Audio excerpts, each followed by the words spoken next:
Mr. Woodruff, you've tested positive for HIV. Have you ever used intravenous drugs? Have you ever engaged in homosexual conduct? Homo. You say homo? You made a mistake. That ain't me. Mr. Woodruff, we estimate you have 30 days left. I expect that you have a big stack of scripts, a lot of choice of what you're going to be doing next. What makes you want to take on a role like this, which involves a lot of preparation, a lot of transformation in some ways? And it is something which is probably definitely more challenging than some of the things you've done. Can you talk about that? Yeah. Well, as an actor, you look for something like this that you go, oh, I have so much I can fully throw myself into. Oh, it's a character-driven story. It's not a story-driven story. It's a story if we follow this man, his journey. So, you know, I'm playing the guy who gets to drive the entire story. What he did is exceptional. It was original. It dealt with something like HIV in a very anarchic way. It has comedy. It's from a heterosexual's point of view. It's a guy who never was a conscious crusader for the cause. And those are two things that were original about story dealing with HIV that I'd never seen as well. But as an actor, you look for something, you go, you know, I can throw everything I've got into this, and if it doesn't get made for a year, I'm not going to have one day of complacency. I've still got work to do, and you don't get that with every role. So I was happy to once we got started, and you know, had plenty of research. I never quit. To the day we finished shooting, I was still coming up and learning stuff about the guy. There's another amazing performance and role, and it's interesting because we don't really see that often. But when we see you, it's these roles that you really kind of lose yourself into, and it's really I'm always impressed by how much you do for each of these roles. Thank you, I appreciate it. Can you talk about that and how you decide on this is the role I'm going to do next? And because you are very selective, I'm assuming. I am pretty selective. It's so selective. I didn't work for about 5 or 6 years. For me, it's about finding a role that I'm passionate about, a script that's great, a director that's really talented, and a phenomenal cast. I found that in Dallas Buyers Club. But those are the things I look for, that I hope for. Yeah.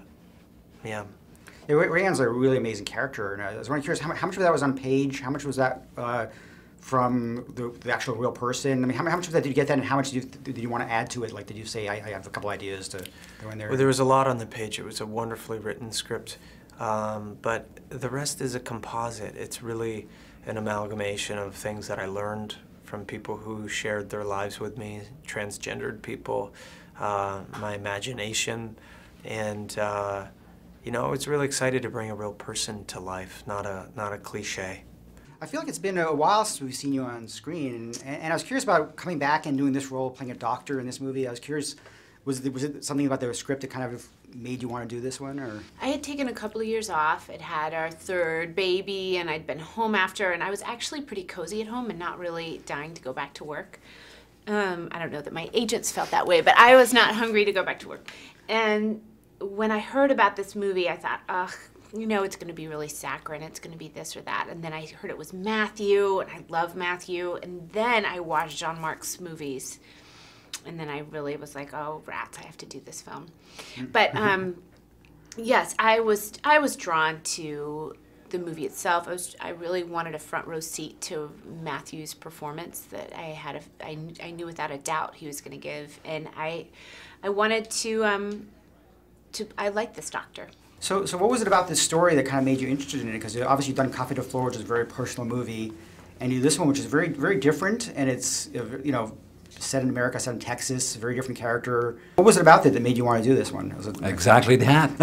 It was different. It was different. I'm looking for different challenges, you know, different challenge from one film to the other, and this one had something special. I mean, Dallas Buyers Club, Dallas Buyers what? What was that? And when I read the script, I was so like, really? That happened? Well, we gotta make this film. We gotta tell this amazing story to the world, and what a life lesson from Woodruff, you know? When you're told you got 30 days to live and you say, no way, I'm refusing to die and I'm gonna do everything to survive and to, you know?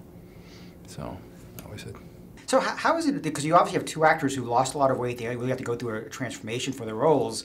How's a director, I mean, is that something which you kind of I mean, as actors, they knew they had to do this, they went to do it, or did you, as a director, did you have to say, okay, you'll have to lose the weight, and what's the conversation like? It was obvious on the page. It was obvious, so he knew he had to do it, and I encouraged him to lose weight. I mean, I said, if you can lose a lot, like 30, I'd be happy, and he went more than that, so.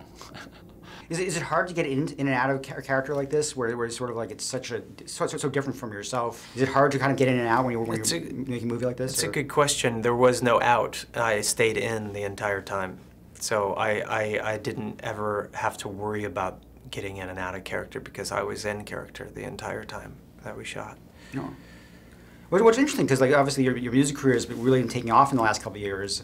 So is it harder to kind of do that kind of thing where you have to, or when you make a movie, you just kind of isolated yourself from the rest of the world and the music stuff and just kind of... Yeah, when I make music, I focus on that.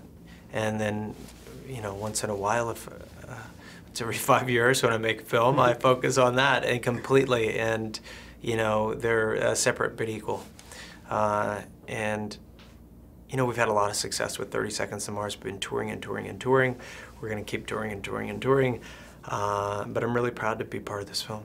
As far as playing a doctor, I mean, there's obviously a lot to make it convincing. You have to learn a lot of things. Do you have to do a lot of research into AIDS or HIV just to make sure you can pull that off? Yeah, I did actually. I read everything, every medical journal that had anything to do with AIDS or HIV, which was a lot of them.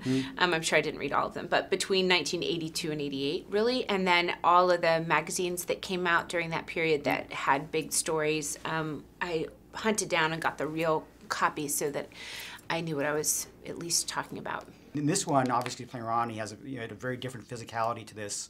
Did you feel very different in your body? Would it take some adjusting to your new body after you lost the weight? Well, yeah. I mean, I'm a pretty physical guy, and I lost all my leverage. As I said, I called my buddies. I was like, "You guys ever want to wrestle me? Now's the time," you know. But I'll be back to 182, and I'll get you. And some of them took me up on it, and it worked. I became hyperly acute and aware and turned on from here up, from the neck up. I needed 3 hours of sleep a night. I was really fine-tuned and kind of on fire from the neck up. And part of that, I suppose, is because I was turned off from the neck down. So, you know, if you lose one sense, usually another sense is heightened. I lost a certain physicality and some power and some leverage from my neck down, and it turned on and sped up my brain. And so, yeah, that was one of the things. You've been taking a lot of really great roles lately, and a lot of challenging roles. You've been a lot of attention for them as well. What was the turning point that kind of has changed that you kind of feel like that? Well, one was I held out and started saying no to some things that I had been doing, basically because I felt like I could do them the next day, and there was nothing wrong with that. But I was looking for something that I didn't know how to do it the next day. Something that I was like, whoa, this is a big challenge. I've got a lot of work to do. And then kind of started saying, you know what, I really want to do some things that I'm going for the experience. I want to go have a personal experience in this work. Why are we here? Nice restaurant, beautiful woman. That's where I feel like a human again. Mr. Woodruff, what is going on? People are dying. You're nothing more than a common drug dealer. TJ, this is Rayon. Freaking homo. Oh.